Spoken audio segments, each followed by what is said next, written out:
اور گایوں کا جو چارہ ڈالنے والا بندہ ہے اس کی بھی 12-13 ہزار سیلری ہے۔ مگر افسوس کہ ہمارے قوم جو اس معاشرے کی بنیاد ہیں، اس معاشرے کی ایمانداری، دیانتداری، عدل و انصاف، حتیٰ کہ جو گورنمنٹ کے اندر بھی جو لوگ بیٹھے ہیں، ان سب کی جو کامیابی اور دیانتداری کی ضمانت یہ ہمارے قوم ہے، اور یہ اپنا کردار ادا کر رہے ہیں اس ملک کے لیے۔ ان ہمارے قوم نے انجینئر بھی پیدا کیے ہیں، ڈاکٹر بھی پیدا کیے ہیں، اور پھر انہی میں ہمارے قوم نے ایسے لوگ بھی پیدا کیے ہیں جو محمد علی جناح جیسے لوگ، جنہوں نے یہ ملک بنا کر دکھایا۔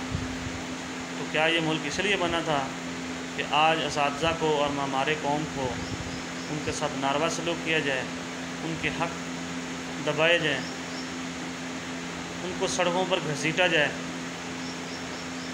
اور ان کی خواتین اساتذہ کو پاکستان کی تاریخ میں نہیں، دنیا کی شاید تاریخ میں ایسا کبھی کہیں کسی ملک میں شاید ہوا ہو؟ اللہ اکبر! حتیٰ کہ کشمیر میں بھی میرے خیال میں ایسا نہیں ہوا کہ کبھی 100 کے قریب فیمیل ٹیچرز کو 4 دن تک اڈیالہ جیل میں رکھا جائے، کسی بھی جیل میں رکھا جائے۔ تو یہ پاکستان کا یہ ایک جو 24 اکتوبر کا دن ہے، انتہائی سیاہ دن تھا، جب ہماری ویکس ٹیچرز کو ڈی چوک سے گرفتار کر کے اور تشدد کرتے ہوئے رات کے 3 بجے اٹھا کر جیلوں میں ڈالا گیا۔ تو آج وہ لوگ پھر بھی اپنے جیل میں جانے کی وجہ سے پریشان نہیں ہیں، ان کو کوئی ملال نہیں ہے، لیکن ایک تکلیف ضرور ہے کہ ہمارے ملک پاکستان کا جو امیج تھا، جو ایک تاثر تھا، جو پہچان تھی، وہ بہت خراب ہوئی کہ لا الہ الا اللہ کی بنیاد پر بننے والا ملک، اس میں خواتین اور عام خواتین بھی نہیں، اساتذہ خواتین کے ساتھ یہ ناروا سلوک کیا گیا کہ ان کو گرفتار کر کے جیلوں میں ڈالا گیا۔ بہت زیادہ جگ ہنسائی ہوئی اس ہمارے ڈی چوک والے جو اساتذہ کی گرفتاری پر۔ تو یہ ظلم کی انتہا تھی جس کو ہم نے بڑے صبر و تحمل کے ساتھ فیس کیا۔ تو اب ان فیمیل اور میل ٹیچرز کے اتنی بڑی قربانی دینے کے باوجود بھی حکومت اگر اب بھی ہوش کے ناخن نہیں لیتی تو پھر مرتا کیا نہ کرتا۔ ہمارے پاس کوئی اور آپشن نہیں ہے، تو اس میں جو ہم کیا کر گزریں، کیا کریں، مطلب کہ ہم دھرنے کے طرف بھی جا سکتے ہیں، ہم بھوک ہڑتال بھی کر سکتے ہیں، اور میں بھی کچھ ٹیچرز ایسی ہیں جن کو ہم نے بڑی مشکل سے کنٹرول کیا ہوا ہے۔ وہ لوگ چاہتے ہیں کہ سر اس سے بہتر ہے کہ ہماری 8,000 سیلری ہے وہ بھی ہمیں سال نہیں ملتی، تو گھر میں بھوک سے مرنے کی بجائے، اپنے بچوں کو مرتے دیکھنے کی بجائے خودکشیاں کر لیتے ہیں، بچوں کو بھی مارتے ہیں، خود بھی مرتے ہیں۔ لیکن ہم نے ان کو سنبھالا ہوا ہے کہ دیکھیں ہم اساتذہ لوگ ہیں، باشعور لوگ ہیں، ہم ایسا کوئی قدم نہیں اٹھائیں گے، ہم آئینی جمہوری طریقے سے اپنا حق ہر حال میں لیں گے انشاءاللہ۔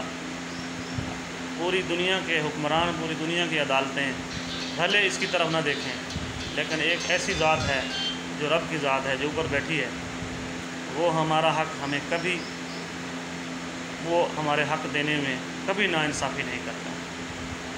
اور انشاءاللہ اگر خدا نے چاہا اور اللہ نے ہمیں ہمت و طاقت دی تو ہم یہ اپنا حق لے کے رہیں گے۔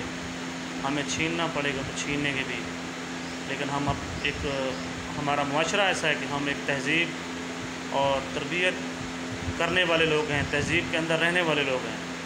ہم ایسا کوئی قدم نہیں اٹھائیں گے کہ جس سے ہمارے اوپر کوئی انگلی اٹھے یا ہمارے ملک پاکستان کا نام خراب ہو یا اس پر کوئی بات آئے۔ تو ایک دفعہ پھر گزارش کرتے ہیں چیف جسٹس آف پاکستان سے کہ آپ بہت سو موٹو نوٹس لیتے ہیں، ماشاءاللہ اچھی بات ہے، اور ایک ویکس ٹیچرز کے لیے بھی، غریب لوگوں کے لیے بھی، ایک بندے کے لیے آپ ماشاءاللہ بہت نوٹس لے رہے ہیں۔ تو یہ 12,500 کے قریب لوگ ہیں جو انتہائی پسماندہ علاقوں سے بھی تعلق رکھتے ہیں، اور ان کی عرصہ دراز سے خدمات ہے۔ گزارش ہے کہ آپ اس پر نوٹس لیں اور ہمیں ریگولر کے لیے، گورنمنٹ کو ریگولر کرنے کا حکم کریں۔ وزیر اعظم پاکستان کو ہم اپنا وعدہ یاد دلانا چاہتے ہیں کہ جب آپ نے وہاں اس وقت ڈی چوک میں اسی جگہ پر جہاں سے آپ نے ہمیں گرفتار کروایا ہے 2011 میں آپ نے ہزاروں لوگوں کی تعداد میں یہ وعدہ کیا تھا کہ میں جب حکومت آئے گی میں آپ کو ریگولر بھی کروں گا اور میں آپ کی سیلری بھی بڑھاؤں گا. تو آپ میرے خیال میں اب وہ شاید بھول چکے ہیں. بہرحال ہم آپ کو یاد دلاتے رہیں گے.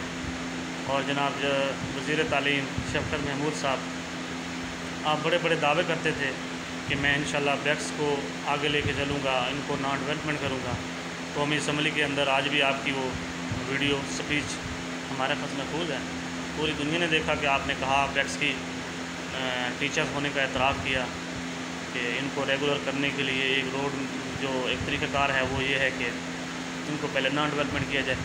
تو دیکھیں اب آپ کے پاس حکومت بھی ہے، آپ کے پاس اقتدار بھی ہے، اور آپ ایک بہت اچھے سمجھدار اور تحریک انصاف کے سب سے منجھے ہوئے سیاستدان سمجھے جاتے ہیں. تو پلیز آپ اپنی ان باتوں کو، اپنی شخصیت کو، اس کی وقار اور عزت کو بحال رکھتے ہوئے یہ قدم اٹھائیں اور ہمیں نان ڈیولپمنٹ کی طرف لے جائیں. شکریہ. اور آخر میں آل بیکس ٹیچرز آپ سے گزارش ہے کہ پریشان نہیں ہونا. انشاءاللہ ہم اور مظاہر بھائی کی قیادت میں قدم قدم ہم ان کی قیادت میں ٹیچرز کے شانہ بہ شانہ کھڑے ہیں. بس آپ اتنا کیجئے کہ آپ ہمارا ساتھ دیجئے. جب بھی ہم مظاہر بھائی دھرنے کی یا احتجاج کی کال کریں یا کسی لحاظ سے بھی وہ آپ کو کہیں آرڈر کریں تو آپ نے لبیک کہنا ہے. آپ کے جو فنڈنگ کے معاملات ہیں، آپ کے جو اختلافات کے معاملات ہیں، یہ ہوتے رہیں گے، ان سے کچھ بھی نہیں ہوتا. انشاءاللہ ہم آگے بڑھتے رہیں گے. یہ کچھ عناصر ہیں درمیان میں جو ہمارے گھس گئے ہیں اور ہماری یونین کو کمزور کرنا چاہتے ہیں.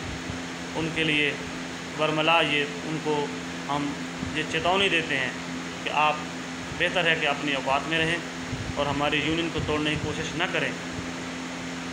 آپ ہمارے اندر تفرقہ مت ڈالیں. ہم اساتذہ ہیں، انشاءاللہ باشعور لوگ ہیں. ہم کبھی آپ کی ان ناپاک عزائم کو کامیاب نہیں ہونے دیں گے. ہم اپنا اتحاد اتفاق برقرار رکھیں گے اور اپنی منزل ضرور پائیں گے. تو آپ سے گزارش ہے کہ بہتر ہے کہ آپ ہمارے راستے سے الگ ہو جائیں. آپ اپنا کام کریں، ہمیں اپنا کام کرنے دیں.